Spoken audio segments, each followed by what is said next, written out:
我那个本来做Shein的朋友上个月跟我说 A friend of mine who used to work with Shein told me last month that he quit. The reason was simple. After factoring in inventory and deductions, he realized there was barely any profit left. Personally, I don't have much confidence in Shein. The profit margins and average order value for these products are just too low. I know several manufacturers who supply Shein, but after a while, they found they weren't making much and were essentially just working for Shein without real profits.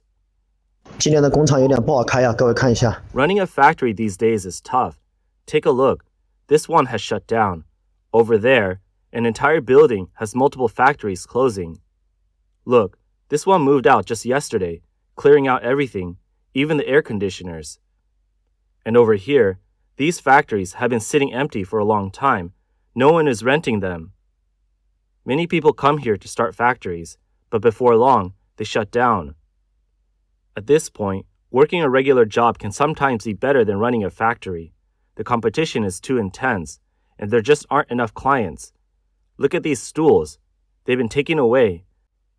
The air conditioners have been removed, and some businesses don't even bother getting back their rental deposit. They just sell the machines as scrap metal. This is a reality for many processing factories today. This particular 3-story factory has some scale, but it lost over 1 million yuan not long after it was set up. On March 6, in Guangzhou's Shein Supplier hub, a clothing factory owner posted a video on Douyin, saying that after the Chinese New Year, many factories started shutting down. As 2025 begins, China's clothing industry has been hit hard by a wave of tariffs. President Donald Trump has continued to raise tariffs, and within just a month, tariffs on Chinese goods exported to the U.S. have been increased twice, now reaching 20%. Combined with previous tariffs, the total duty has to about 45%. With the U.S. adjusting its tariff policies, the European Union might follow suit. On February 5th, the European Commission proposed canceling the tax exemption for imported goods under 150 euros, adding further pressure to Shein Supplier hub in Guangzhou. An even bigger shock is the rumor that on April 2nd, the U.S. will cancel the de minimis exemption. If that happens, tariffs on China's fast fashion exports to the U.S. will skyrocket from 0% to over 50% instantly, delivering a devastating blow to the industry. This news has caused a huge stir in cross-border e-commerce groups. Tens of thousands of online apparel sellers, as well as Shein itself, are now facing a crisis. A cross-border e-commerce seller named Chen Lin anxiously asked in a group chat, "How are we supposed to keep doing business? Will all our clothing stock just sit here unsold?" She kept staring at her phone, refreshing the messages, but each new reply only made her more anxious. She looked up from the screen at the towering piles of inventory in front of her, feeling utterly helpless. Shein has rapidly expanded into the global market within just a few years, with the U.S. accounting for over 28% of its sales. Now with the changes in U.S. tariffs, its core business is under immense pressure, and cost control has become a major challenge. For many small and medium-sized factories, Shein's orders have been their lifeline. These factories operate on razor-thin margins, and their survival depends on order volume. However, as rising tariffs drive up costs, Shein has been pushing the pressure onto its suppliers, demanding even lower prices. For factories already struggling with low profits, this is almost like cutting off their last means of survival. Even worse, as demand in North America shrinks due to high tariffs, Shein's order volume has plummeted, leaving many suppliers without orders at all. A woman recently posted on Douyin, saying, "I had to lay off several employees recently, all for the same reason. There just weren't many orders. My workers told me that for over half a month they've had no work. They're only putting in 8-hour days with nothing to do.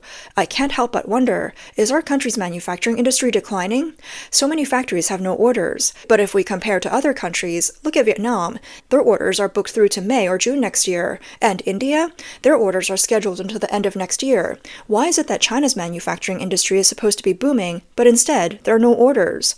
I've spoken to factory owners, and they're just as confused. Some are even using credit cards to stay afloat. Some have sold their homes and taken out loans just to keep their factories running. But despite all that effort, there are still no orders. These factory owners are getting desperate." In Guangzhou's Panyu district, within just a few square kilometers, there are over 1,000 garment factories handling everything from printing to cutting. These factories used to operate 24/7, earning the area the nickname Shein Village that never sleeps. According to a recent BBC Chinese report, around 5,000 garment factories are concentrated in this region, with most serving as Shein suppliers. On March 3rd, Japan's Asahi Shimbun reported that Shein Village is facing turmoil. Zhang, a 30-year-old factory manager, said helplessly that tariffs have had a massive impact.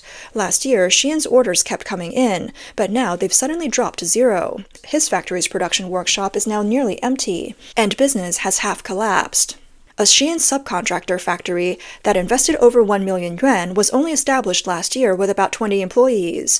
As orders declined, the factory had to lay off half its staff, with further cuts likely ahead. Li, a 43-year-old factory owner, says Shein's orders continue to shrink, and about 40% of factories in Shein Village rely on Shein orders. This year's orders are only 10 to 20% of last year's volume. About 2 weeks ago, he heard from a Shein employee that the company was being extra cautious with orders due to tariff concerns. If tariffs keep rising, this trend could spread to even more regions. In a desperate move to mitigate U.S. tariffs, Shein has pressured suppliers to relocate production by offering them a choice, Guangzhou or Vietnam. Major suppliers exporting to the U.S. must shift their production to Vietnam. This announcement caused an immediate uproar. While Shein struggles to navigate these challenges, small and mid-sized factories in Shein Village are now being left behind. Zhang expressed his frustration.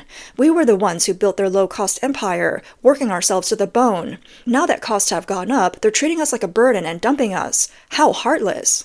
Li was even more despairing. "Shein is moving its factories abroad, but what about us? We don't have the money to relocate or the skills to switch industries. We're just stuck here, waiting for the inevitable." Industry insiders revealed that in February, Shein held an in-person meeting with top cross-border fashion sellers in Ho Chi Minh City, Vietnam. With the U.S. set to cancel the de minimis exemption, Shein is aggressively pushing its major suppliers to shift production from Guangzhou to Vietnam.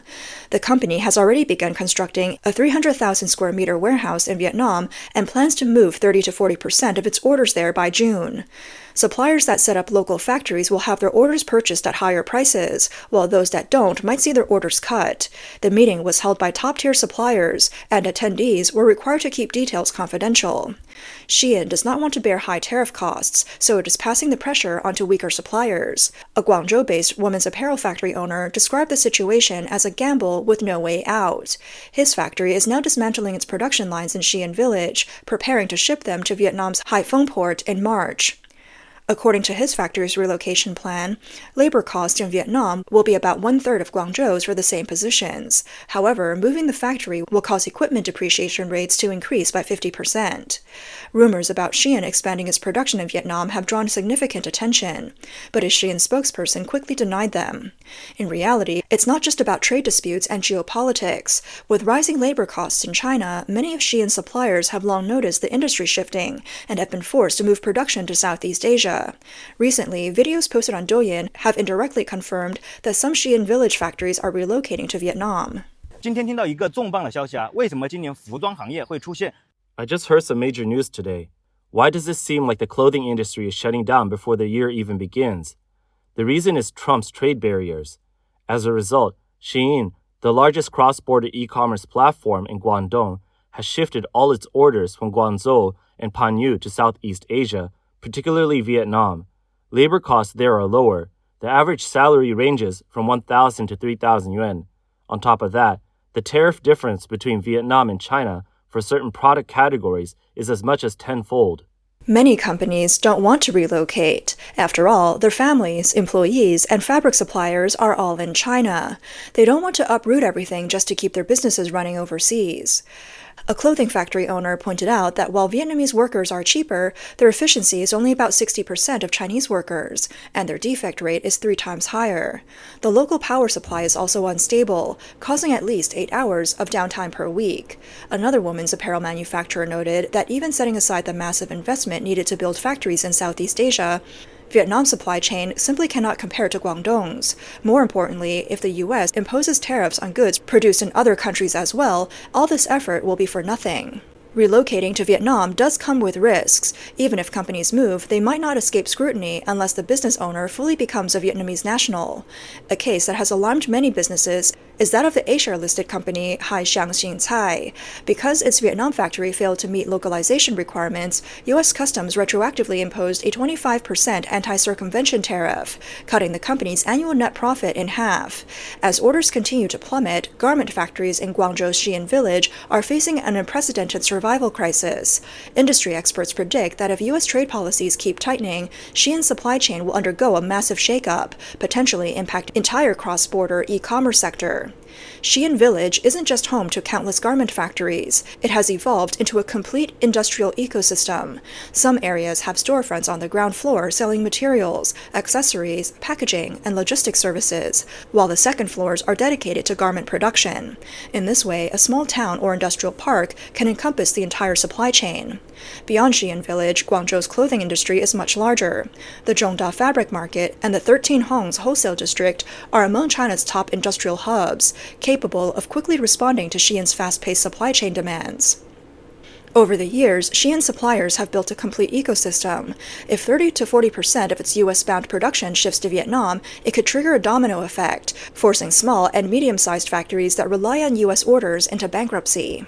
The impact would extend beyond manufacturing. Logistics and service sector jobs tied to textile exports would also be affected, setting off a chain reaction across multiple industries. Analysts estimate that Shein's relocation efforts could lead to the closure of around 1,500 factories in Guangzhou's Panyu district alone, putting over 100,000 workers out of jobs. Shein was founded in 2008 in Nanjing, China, before moving its headquarters to Guangzhou in 2015. Over time, it grew into the world's latest fast fashion e-commerce platform, selling to more than 150 countries. By offering low prices and a vast product range, Shein quickly gained popularity among young consumers in Europe and North America. In recent years, Shein's rapid product launches and aggressive pricing have disrupted the traditional retail industry. It has also intensified competition among Chinese sellers. Smaller merchants, lacking Shein's scale and supply chain advantages, have been forced into price wars, leaving them with razor-thin margins or even losses. This price-cutting strategy may attract consumers in the short term, but it severely squeezes profitability across the entire industry. Moreover, new sellers eager to break into the market often undercut existing ones, fueling a cycle of extreme competition that ultimately harms the entire market. The flood of cheap Chinese-made products have also undermined manufacturing in other countries. In the U.S., factories in the Rust Belt have shut down as they struggle to compete with China's low-cost production, leading to rising unemployment. This industrial hollowing out has heightened economic security concerns in developed nations. Many argue that over-reliance on Chinese manufacturing weakens domestic industries, prompting the U.S. to impose back-to-back tariff hikes, with the latest raising duties by 20%, essentially a blunt force strategy to curb China's manufacturing dominance. To this day, China's primary competitive edge in global markets remains its low prices. However, keeping costs down often lead to quality compromises, especially in the absence of strict regulatory enforcement. Overproduction and weak domestic demand have led China to flood foreign markets with cheap products, triggering tariff retaliation and escalating trade conflicts. This has significantly worsened China's international economic standing. Chinese manufacturing is under siege, and Chinese brands have become an international joke. Have you noticed? It feels like we're turning into an isolated island. Would you have thought that Made in China would face such widespread pushback? What we once took pride in, offering good quality at low prices, has now become a poison turning against us. China's low-cost, low-quality e-commerce has fueled extreme competition, making Chinese brands widely resented worldwide and setting our global influence back by 30 years.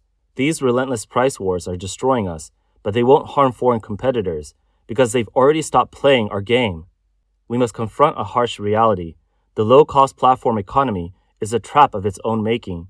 Weak domestic demand and shrinking exports are dragging down incomes and consumption, making the situation even worse. Across Europe and other countries, Chinese goods face mounting trade barriers. Meanwhile, Western workers enjoy stable, high-wage jobs, working just a few days a week while maintaining profitability and a high quality of life. But when we enter these markets, we bring cutthroat competition, long working hours, relentless price cuts. If one seller prices at 50 yuan, another drops to 10 yuan. Who would want to compete in such conditions? Western e-commerce doesn't face these problems because strict laws against counterfeiting and price dumping prevent businesses from undermining their industrial balance. Under this distorted market structure, many traditional Chinese businesses are on the brink of collapse. The value chain, supply chain, and entire manufacturing ecosystem are crumbling. Without jobs and stable incomes, fewer people will be willing to work in factories in the future. Low-cost, low-quality e-commerce is destroying us, but the rest of the world won't accommodate us. If things continue this way, domestic demand, investment, and international trade, China's three main economic drivers will grind to a halt. We are not just cutting off our own exit, we are heading towards complete self-destruction. If we become an economic island, decades of progress will be lost.